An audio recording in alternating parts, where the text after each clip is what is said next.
From the Library of Congress in Washington, D.C.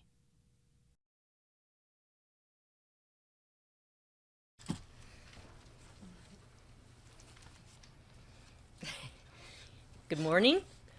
I'm Stephanie Marcus from the Science, Technology, and Business Division here in the library. It is a pleasure to welcome you today to our program. The lecture today is part of a series of programs about cutting-edge science presented through a partnership with our division in the library and the NASA Goddard Space Flight Center. Upcoming programs in May and June in this special series will include Avoiding the Fate of the Mayans, and another on Earth's water cycle in a changing climate. So please watch for news of these upcoming programs on the library's website. Today is a gardening program, but it's unlike any other gardening program you've probably ever attended. We're going to be learning about gardening to monitor ozone levels. Some of the country's worst pollution by ozone occurs in suburbs, with amounts varying from one neighborhood to another, so that the government ozone monitoring stations can't cover all of these areas.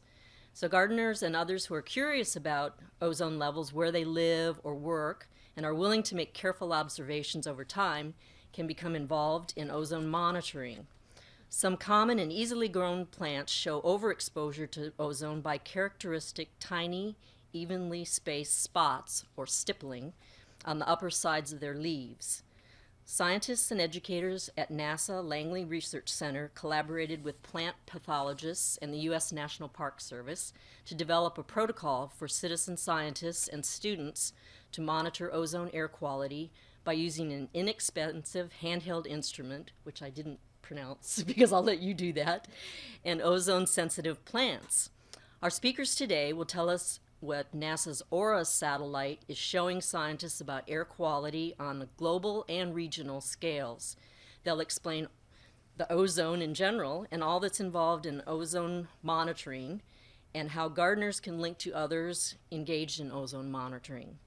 We have with us today Ann Douglas and Jeannie Allen. Dr. Douglas, whose doctorate is in physics, is an atmospheric scientist who specializes in stratospheric chemistry and transport. And you can interject any time if I say something wrong. Her research cuts across the worlds of biology, chemistry, physics, and math as she works to create accurate global computer models of the Earth's atmosphere. She has worked for NASA since the early 80s and has been the deputy project scientist for both the Upper Atmospheric Research Satellite and the Earth Observing System, AURA. In 2002, she shared the William T. Pecora Award for understanding the Earth through remote sensing. And Jeannie Allen, our other speaker, is a senior education specialist for Earth Observing Satellite missions with Science Systems and Applications Incorporated at NASA Goddard Space Flight Center. Her master's degree is in biogeography, and she translates science research into learning resources for the public, classroom teachers, and also for students and visitors to parks and museums. Her current focus is on land cover changes over time, climate change, stratospheric ozone, and air quality. Now I'd like to turn the program over to our speakers. Thank you.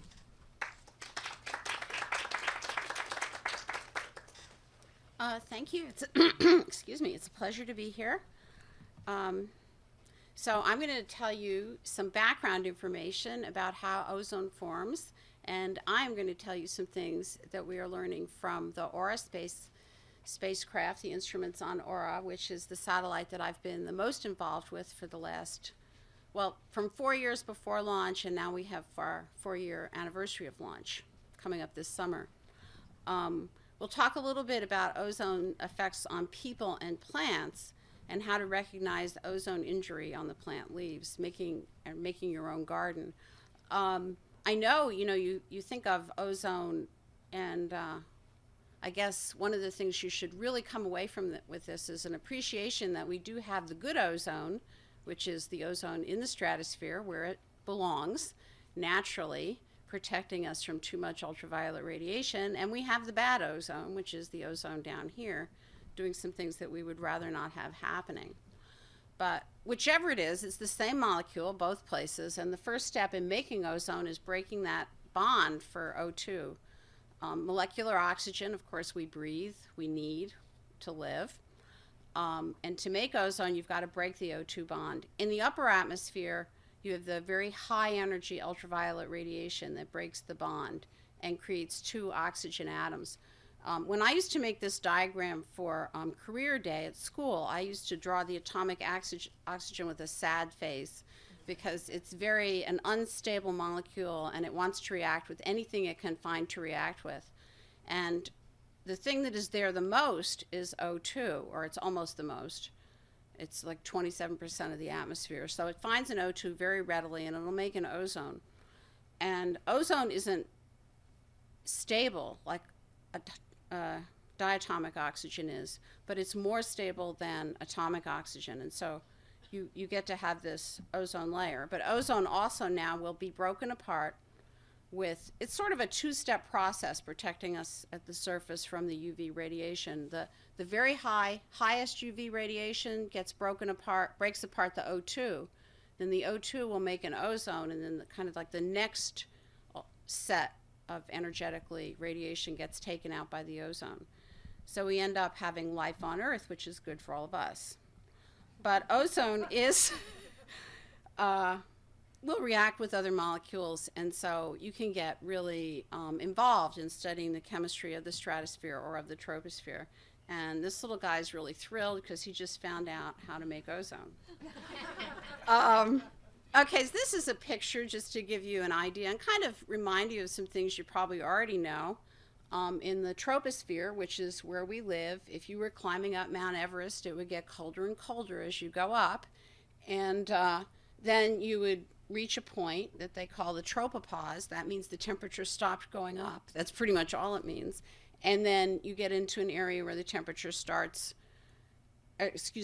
going down, and you get to an area where the temperature starts going up. And what's making it go up is the ozone absorbing all that ultraviolet radiation, that's heat, and also the ozone being broken apart. You get to the top of the stratosphere and other things happen. When you're in this part in the stratosphere where the temperature is going up, you don't have things like we are used to with weather, where you get convection and clouds and air mixing up and down. And it tends to be in layers. We call it strata, and that's why it's the stratosphere. Okay, now in the troposphere, we're going to make ozone, and we make it from things that tropospheric chemists like to call precursors, which means a molecule that you have first, and then you get ozone second.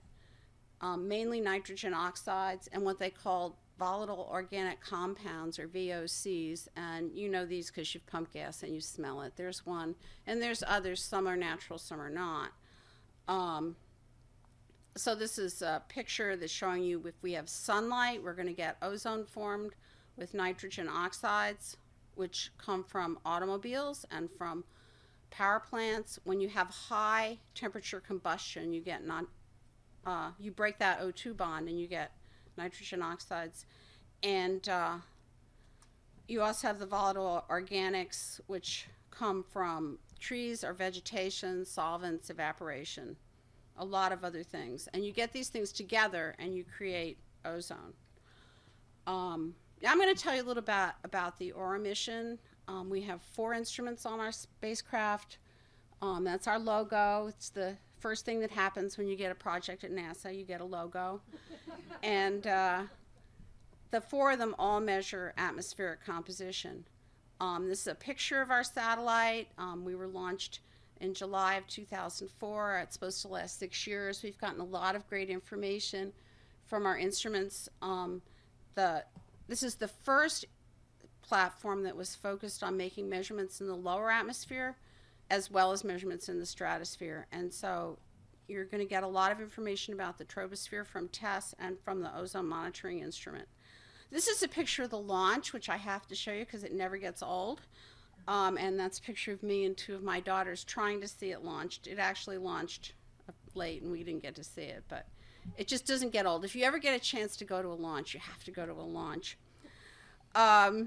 This is a slide with a lot of information on it, and I was even told take it off, but I decided to leave it there because I want you to have an idea that each of the instruments in space, this is the life work of 100 engineers and a whole lot of other people to understand how to take the measurement that we measure. We're only always measuring electromagnetic radiation, some kind of photons, and how to turn that information into information about what's actually in the atmosphere. But also, if you look over there where it's showing you that swath, OMI measures in a wide swath, 2,600 kilometers, and it's only 13 kilometers along. So from space, this is pretty big, 26 by 13. There's 100 measurements along that swath. And we call that high horizontal resolution. Now, you know, compared to your neighborhood, that isn't very big. But we can see a lot of things with that horizontal resolution. The aura instruments do measure some of the EPA criterion pollutants. We measure sulfur dioxide, nitrogen dioxide. We measure CO, but not near the surface. CO in the middle part of the troposphere and in the stratosphere. Ozone, again, not near the surface, in the middle troposphere and in the stratosphere, but not at the surface. And we measure a lot of aerosols. We don't measure lead.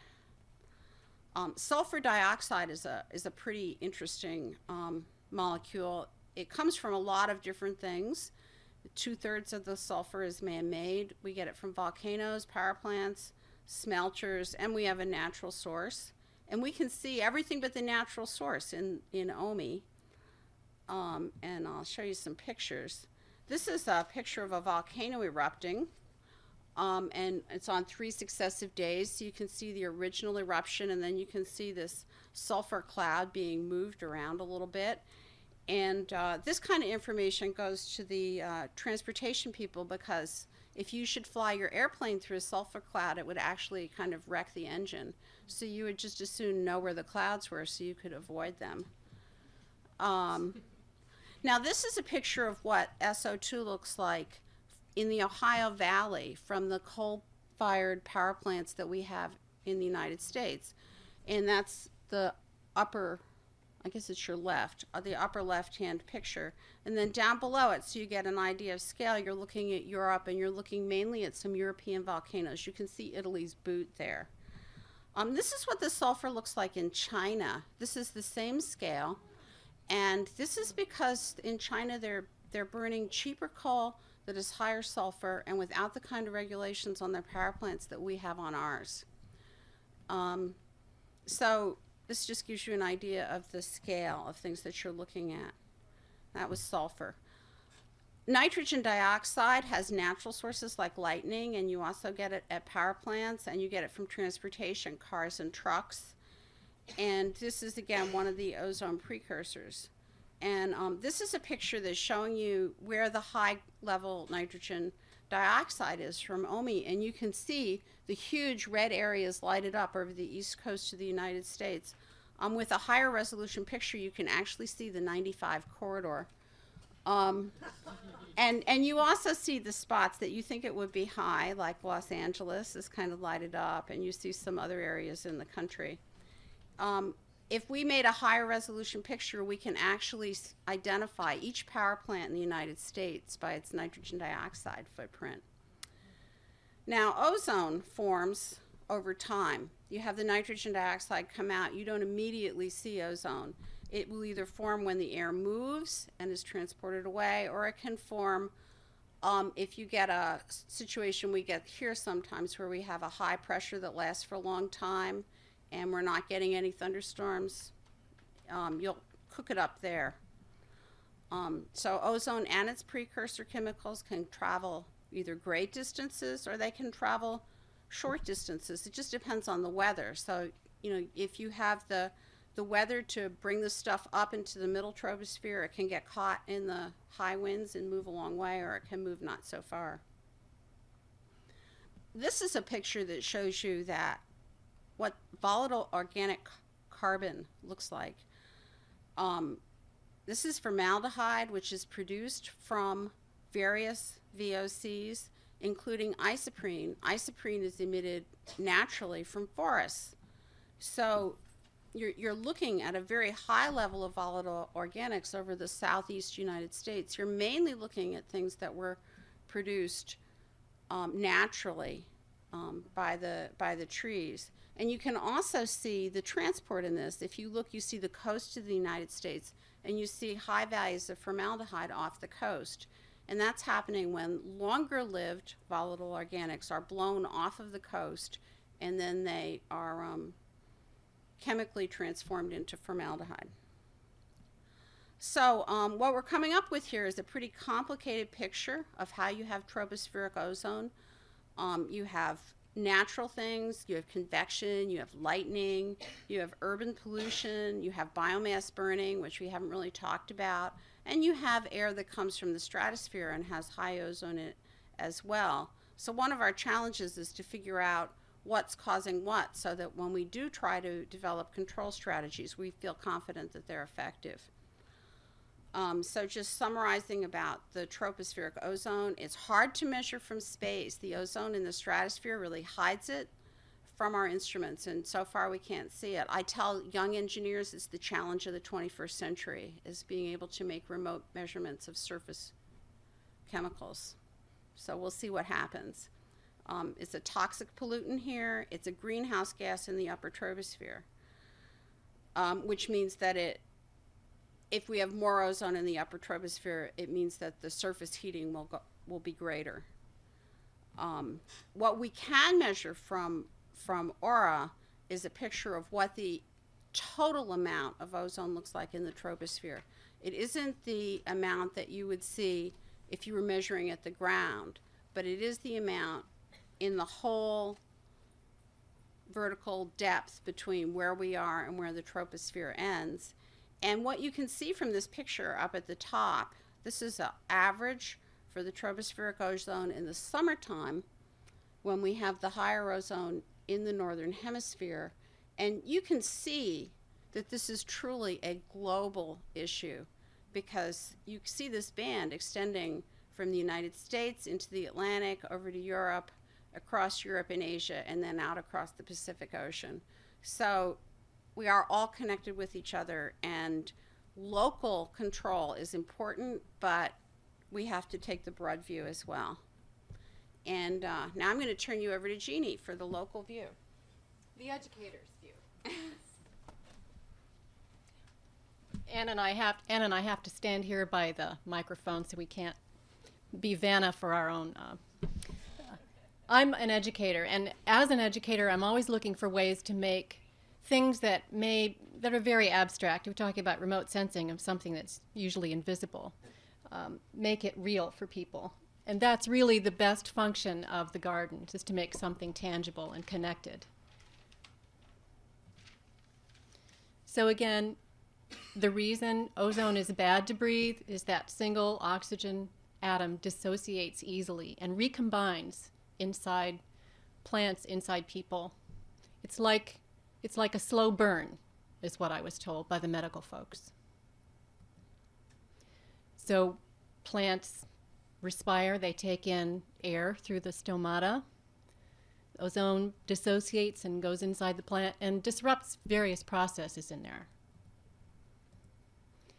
This is the sign, the symptom of ozone injury. You'll see that a number of times in this presentation, because you'll walk out of here knowing how to recognize ozone damage. It's the visible, I think my mic volume just went up. The visible symptoms are tiny spots, just like somebody took a pepper shaker and shook it, evenly spaced. The plant, if it's a sensitive plant, not all of them are ozone sensitive. It'll have reduced photosynthesis, which means you have reduced growth. And if you're growing your plants for money, you have reduced profit. So the plant has to work harder to protect itself from ozone, and it comes under chronic stress. There are things that happen underground as well as above the surface. I read one article about research into the fact that ozone was interfering with nitrogen fixation. This is one of the two bad things, is that when sunlight is very intense, tends to be, it's the growing season, so you tend to have higher ozone when the plant is really charged up and doing a lot of photosynthesis. This is one particular graph I've seen quite a bit. I know there's been a lot of research on plants, on ozone's effects on agricultural plants. There was an office at U.S. Department of Agriculture out in Beltsville which was closed about 5 years ago when I began studying this and writing about it for NASA. I think you can see the plants that were studied: sorghum, field corn, winter wheat, soybean, I can't even read it, I'll read it here, peanut, and cotton. I want to be sure to make it clear that it's not all species of sorghum. It's not all species of cotton. It's within each species you can have varieties that are more or less sensitive. And that's going to be true of people as well. What kind of variety are you? Are you on What's your sign? Should we live in the city or in the suburb? Okay. And the environment is very complicated. It's another reason you can't draw immediate parallels between this amount of ozone on this number of days and an exact, say, percentage of leaf area that's been damaged. There is a list of ozone-sensitive and ozone-alert species that I left out on the table out there. If you want one and don't get one, or if you want an electronic version, please feel free to email or call me. This particular list is from the U.S. National Park Service from 2003.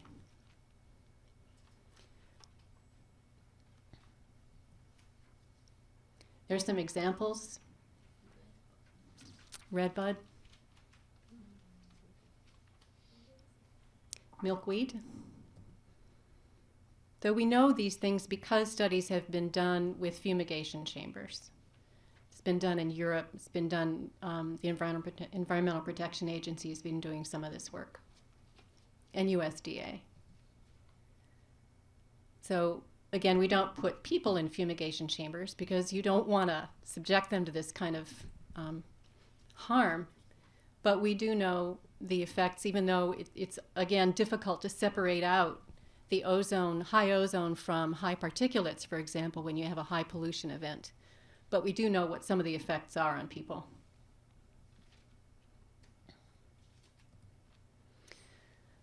This is from the American Review of Respiratory Diseases, a fellow called Eris, and Anne and I were wondering how did he get that particular set of slides, and of course we can't tell you, but this was from a researcher, pathology researcher that I interviewed a couple of years ago, who pointed out, I don't know if you can see them, in the top you see the cilia are lined up very nicely, and in the bottom the cilia are not lined up anymore. They're having a big hard time there. And the red arrows are pointing to some tiny little bodies that they gave a name to, neutrophil. I'm not sure what that means, but they're bodies that were not in the healthy lung tissue. So this particular fact is important to me because I live in Prince George's County, upwind of a lot of ozone, sources of the precursors to ozone. And I know my air is bad. I know I've raised my children in air that's not great.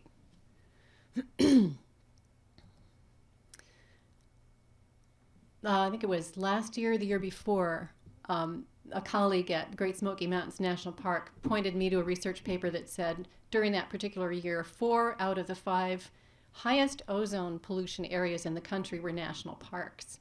And that's because they're upwind of the sources. It's a very serious issue at Great Smoky Mountains National Park. It's a very serious issue at Shenandoah National Park. I think Kings Canyon and Sequoia were the other national parks that were on that list. So you go there and you take a hike and breathe, and not to be negative about this. It's just something we all need to know. And Aura honestly is showing us things about ozone precursors on a global scale and on a transport scale that we just didn't know before, and people were disagreeing about some of these amounts by orders of magnitude. So the notion of having an ozone biomonitoring garden began, in my experience, at Great Smoky Mountains National Park. There was a garden that was being used for research, and Susan Sachs, who's in the National Park uniform, noticed it was being used only 2 weeks of the year. So she said, an opportunity for teaching. She got together with Jack Fishman at Langley Research Center and his fabulous master teacher Irene Ladd and Margaret Pippin, and they worked with university pathologists to come up with a protocol for people like us who are not pathologists to recognize ozone damage in the leaves of certain sensitive plants. So here's how you do it. I think Peg noticed that that's cutleaf coneflower. That is the plant that we use. There are two plants we're currently using as protocol plants. So that's the tiny little spots. And there's yellowing. Yellowing can come from other things, but the tiny little spots are characteristic. They're evenly spaced. They're on the upper surface of the leaf. They're not on the lower surface unless the whole leaf structure has died. And they're not in the veins of the leaf. So again, it's very fine spots, various in color, on the upper surface, not in the veins. And also the older leaves will show more damage. And the leaves that are exposed to sunlight and breeze with a lot of the air coming by will show more.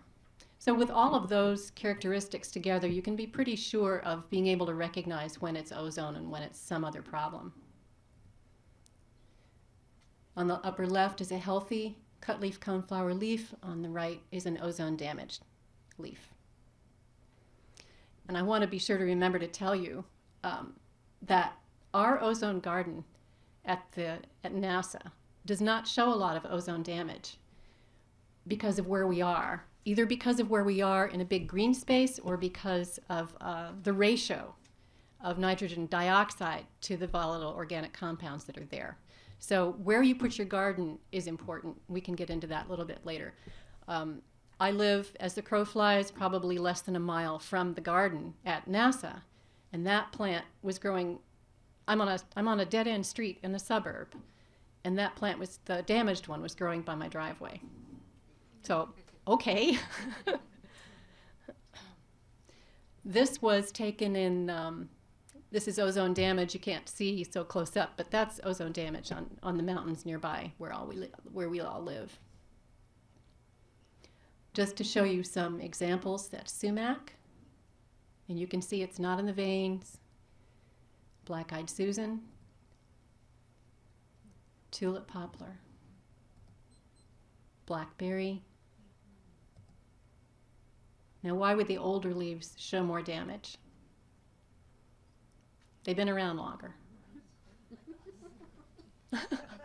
Like us.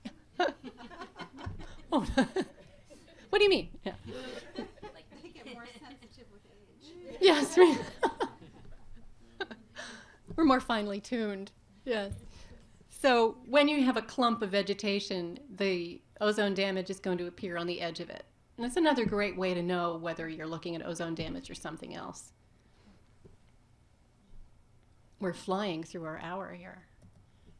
We can do the classroom activity. So is this ozone damage or not? On the top? No. Why? Right. It's not even. Some of the veins are damaged.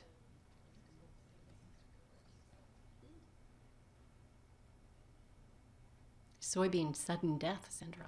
Oh. Yeah. Yeah, I know, it's horrible. So the garden, we would like to be able to tell you that you can go get aura data that's going to tell you, have a direct relationship between what the satellite can see on the ground and what you can see in your plants, and we are absolutely not able to do that. We just can't. But what you can use the gardens for, you can use the gardens for, do I have ozone damage? Do I have high ozone pollution or not? Yes or no. You can use them for, again, a public awareness and public education or a classroom education tool. These are high school students. And again, as Anne pointed out, it's so variable that, and again, my neighborhood has high ozone, and over at Goddard Space Flight Center, there's more open space. There's either more open space or a higher ratio of nitrogen dioxide, so we're not getting much ozone damage there. That's the garden. It's very simple. Next to the rocket back there. Cardinal flower is ozone sensitive. And of course, what we can do is link it to aura in a fairly indirect way. Most people don't know that NASA is observing air quality. We like people to know that. Gallaudet University has had ozone gardens in a pot. You can just start out with a big pot. And right there, there's coneflower as the protocol plant. There's also snap beans. There's ozone sensitive and ozone tolerant snap beans. So that's the protocol plant. At NASA, we have genetic stock from Great Smoky Mountains National Park. So if you're serious about it and you want coneflower stock, I have, Brooke Carter and I, my colleague, have a propagation bed for the purpose of cranking it out to give to people. It's very easy to grow. And deer don't eat it in our experience. We thought we were going to have to put up a fence for a couple $1,000s, and it would take us several months to get through the bureaucracy to make it happen. But the deer were not eating, they ate the beans, so we're not doing the beans. They or the rabbits ate the beans, but they have not eaten our coneflower. The other joy about this plant is that butterflies like it.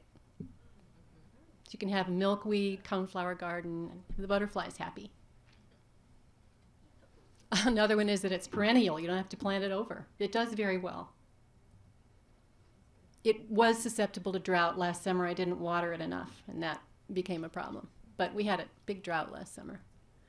So again, you can use it. Do I have high ozone or don't I?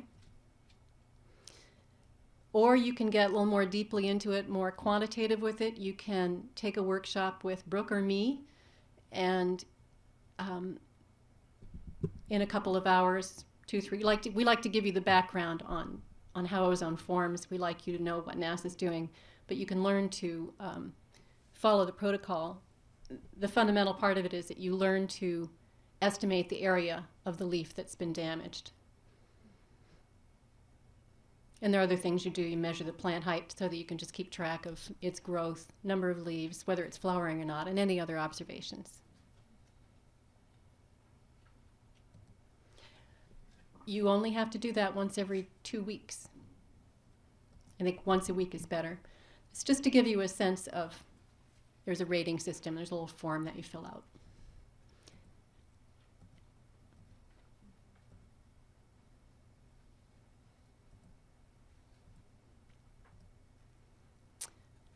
There's an interagency program called Hands on the Land, through which you can submit data on your plants, and I think this is going to work. I show you, if you watch the vertical layer of the leaves there, you'll see them turn redder as time goes by. So this is representing data someone submitted on a particular plant, and the lower 8 leaves of that particular plant, as time went by, it got deader and deader, and the bottom leaves just drop off. So it's a nice educational tool for kids. You can become part of the NASA network Brooke and I have.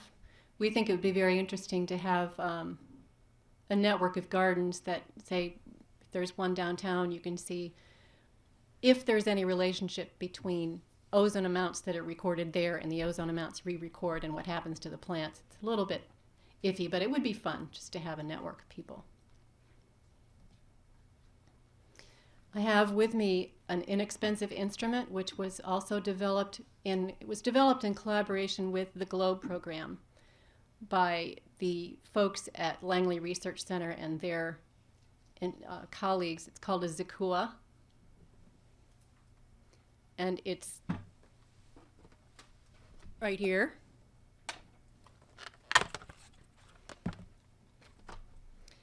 It's a very simple instrument. I won't show you all the details about how it works, but you get a little strip that has chemicals on it. You calibrate the instrument, put the strip in to calibrate the instrument, and leave the strip out hanging in a good place for it for an hour, and then you go back, get the strip, stick it in here, and you get your parts per billion. You can also get, go back. Thank you. You can also get more expensive instruments. There's one I found, just begun to look into it, for about $1,500. You can get an instrument that does continuous measurements of ozone and reads the measurements out on a display. I don't know if it keeps the record. I would hope that it would, but you could spend a couple $1,000s and be able to have constant measuring of ozone. So you could compare that to what happens with your plants.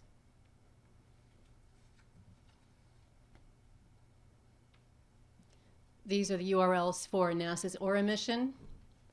Earth Observatory, if you're interested in Earth observations from space at all, it's a fabulous place to start. It's just earthobservatory.nasa.gov. There's background there on everything NASA's doing.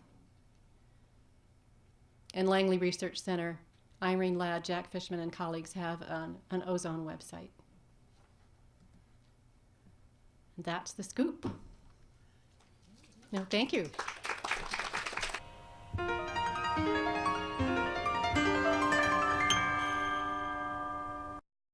This has been a presentation of the Library of Congress. Visit us at loc.gov.